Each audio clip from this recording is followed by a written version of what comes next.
So it's 3:30 in New York City, 3:30 a.m. in New York City, and I'm having a hard time going to sleep. So I'm watching some YouTube videos, and I'm listening to someone who I have quite a bit of respect for, Sam Harris, and yeah, I'm really disappointed in what I'm hearing, and this is just sort of at the tail end of some other stuff that I've heard from Sam regarding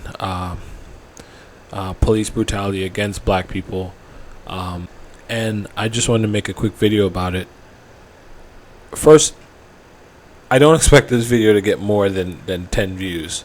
But if it ever reaches Sam Harris, Sam, I need you to know that in regards to police brutality and Black Lives Matter, you're wrong. And I'm going to tell you why you're wrong in a bit.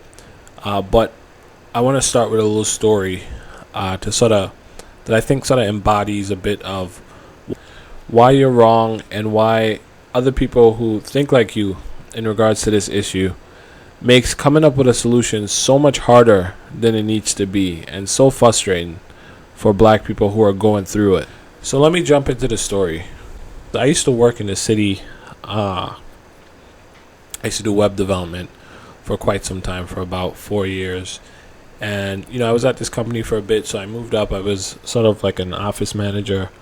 And one of my duties was I would sort of hire people, mostly interns and stuff, and go over their resumes. So I'd hired an intern, which, she was currently working with us for about 2 weeks.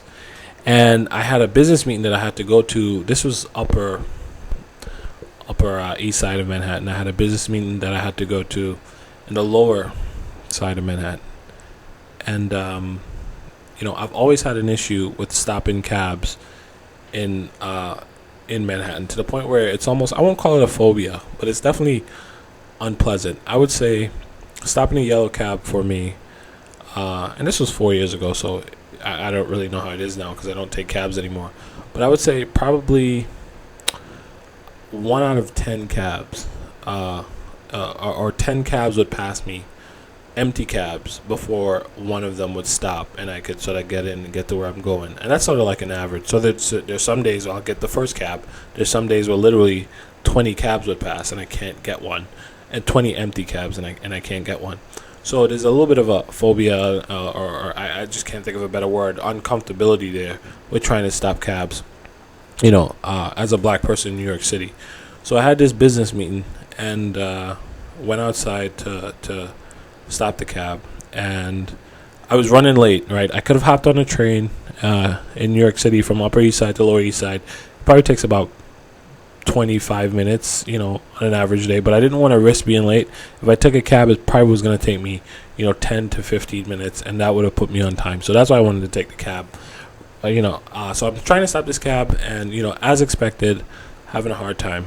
I would say maybe about 5 or 6 cabs passed me in the span of, maybe 5 minutes, and, empty ones, and they won't stop. So what I ended up doing is the intern that I hired 2 weeks prior, I knew she was going to lunch in a little bit, so I called her and asked her if she mind coming downstairs, a couple of minutes early, which she did. And she this is a white female, by the way, the intern. She stopped the cab for me. The first cab she tries to stops for her immediately. And she holds the door for me, and I get in. I say thank you, and and I get on with my business. It was a little embarrassing to have to ask her to do that, but it is what it is, right? My problem is not so much that this is an issue, right? Because it's a solvable problem. Also because I'm not looking for anyone's sympathy. And it's, if I really need to take a cab now, for example, I just take an Uber, right? My problem is when I tell this story to white people who are intelligent, otherwise intelligent, and who consider themselves rational, fair, and would swear by they want equality for all races, I get comments like, well, how do you know they didn't see you? Like, how or even counter arguments like, there's plenty of times my white friends would say there's plenty of times where I'm trying to stop a cab and like it won't stop for me. Or I'm sure there's white people who try to stop cabs and, it doesn't work out. They got to take the train or whatever. So you get stuck in the conversation becomes unpleasant because I just told you that 1 out of 10 cabs stop for me. 9 out of 10 cabs do not stop for me. And, you heard, well, occasionally cabs don't stop for you. And to you that means, well, occasionally cabs don't stop for me as well. And by you, I mean they. And, and then for them, it's like, well, you have a problem. I have a similar problem. So let's not get an uproar about it kind of thing, right? Like, and that sort of attitude towards it just makes it impossible to ever sort of address the core issue, which is there's a systematic problem for black people trying to stop a cab in New York City, or at least there was 4 years ago when I used to take cabs. But that conversation cannot even happen because it's this lack of acknowledgement of it, and people are trying to present counter arguments. To what end? What's my purpose for lying about not being able to stop a cab, right? Okay, so the reason I want to tell that story is because I think it relates perfectly to sort of police brutality against black people and what I think gets lost in translation when black people talk about being targeted because they're black, right? So in police brutality is going to exist. They're going to be fucked up cops. They're going to be good cops. I mean, whatever, right? But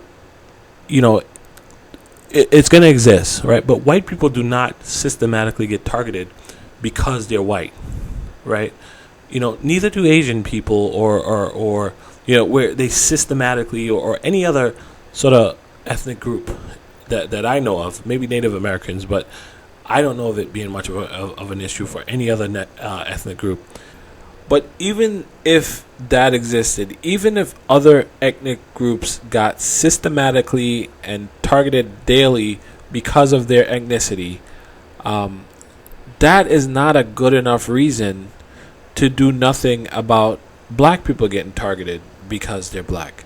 You don't say, hey, because cancer exists, we're not going to do anything about brain tumors because so many more people are affected by cancer.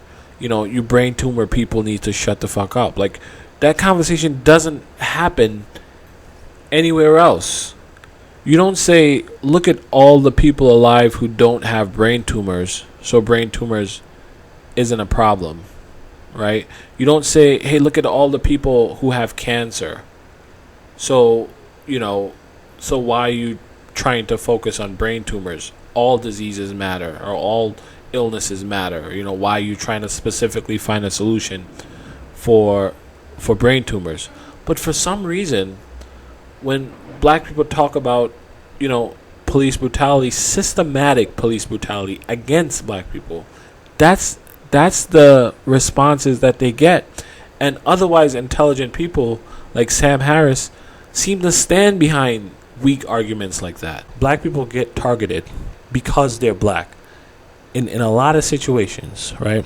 So saying it doesn't happen all the time, or saying that it occasionally happens to other races, and providing evidence of such, does not negate the fact that it's not a systematic problem for those other races. It's a systematic problem for black people, right? And if you don't accept that, if that is too far removed from your day-to-day life, to where it's something that you just don't care about, or you have a hard time imagining, then okay, that's fine. You don't need to be an advocate for black people in America, but please just stand out of the way of the people who are close to this, of the people who are being affected by this every day. Sam, in listening to your video, a few of them, there was one video where you were talking about, I think you said something like, the problem isn't, police targeting black people. The problem is, people not knowing how to get arrested, and black people just need to sort of learn how to get them. When a cop asks you to put your hands up, and sort of cooperate with the cops. Okay, everyone needs to learn that. The issue here, and I think what you don't understand, is you can cooperate with the cops one time, you could cooperate with the cops 5 times, 10 times in a week, right? What happens when the cop makes it his objective to pretty much pick on you? Because being black is sort of associated with being powerless, and also to some extent in these cops' head, a lot of these guys don't see themselves as bad guys. They think being black associates you with some sort of criminality, like literally having more melanin in your skin makes you more likely to do some sort of crime, and you literally get targeted because of that. And if you don't think this is a big enough issue, right, and you think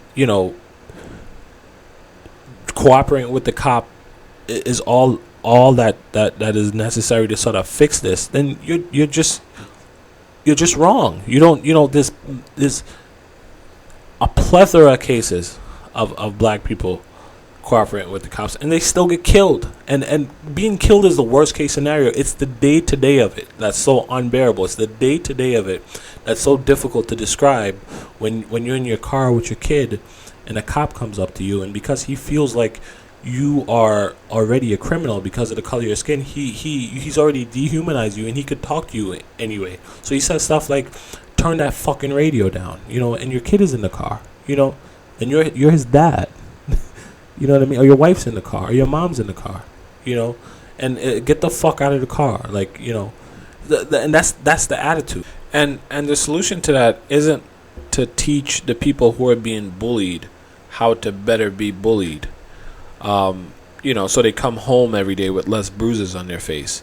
It's to acknowledge the problem. It's to acknowledge that, yes, black people are getting targeted and treated differently because they're black. And then we can have an honest conversation about the solutions to that, right? Because the solution to police brutality against white people, which does exist, may only be part of the solution for stopping police brutality against black people. Because although there's similar issues, they're different. At the core, they're different. But if you choose not to acknowledge that that's the reality that we live in, then you're wrong. And having the majority of people agree with you doesn't make you any less wrong. And you're going to find yourself on the wrong side of history when people wake up to this, and groups like Black Lives Matter win in getting the majority of people to understand what's really going on. And you're going to be one of the reasons why it took so long to get fixed. That's it. I mean, it's just as simple as not following police commands and then not showing your hands. And there's all these videos of white guys, black guys, brown guys not showing their hands when the cops say, "Show me your hands, show me your hands, show me your hands." The guy has got his gun out. The guy's not showing his hands. His hands are behind his back. The hands are going into his hoodie. The hands are going into the glove box, and they get shot.